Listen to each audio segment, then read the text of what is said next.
For the past 2 years, an electrical box in my neighborhood had been overrun with bottles of piss. And not your normal run-of-the-mill truck driver bottle of piss, but an assortment of different sized bottles, different colors, and sometimes complemented with a hand-drawn note.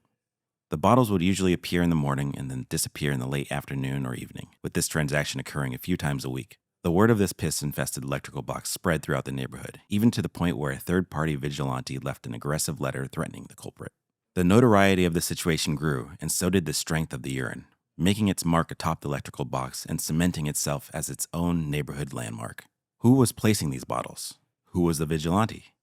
Is a different person picking them up? Finally, my curiosity got the best of me, so I purchased the DigiGarden 4K waterproof trail camera with the hopes of answering these questions. But my main holdup was setting up the camera. The electrical box is located on a busy street, and if anyone saw me next to it, then they would immediately assume that I was the pisser, and my reputation would be forever ruined. So I hit up my friend Grant, who's always filming his own videos and skits, and is usually in costume, figuring that he would be a good source for a decoy look. Yeah, I have a vest and I think 2 construction helmets if you need to borrow them. Let me know if you need any help. I could probably meet up. The next day, Grant and I arrived at the location in our decoy looks, me as a standard construction worker, and Grant as a recently divorced, disheveled project manager. The two of us were able to fool the public as we successfully set up the DigiGarden 4K waterproof trail camera. The following morning, I went to go check the electrical box and couldn't believe my eyes. Piss. I honestly thought this would take a week or so, but we were able to capture the drop-off on the first night, but inherently knew that the pickup was the most intriguing part of the story. So after consulting with Grant, we agreed to wait it out one more night. Unfortunately, the piss bottles were still there the following morning. No pickup.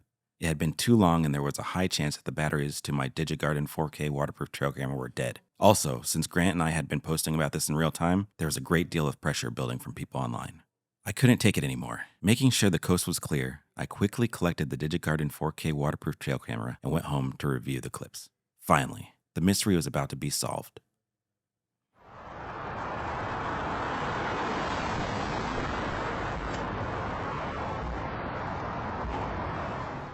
The footage was baffling. I hadn't even thought about the drop-off coming from beyond the wall, which also happened to be the side of a highway.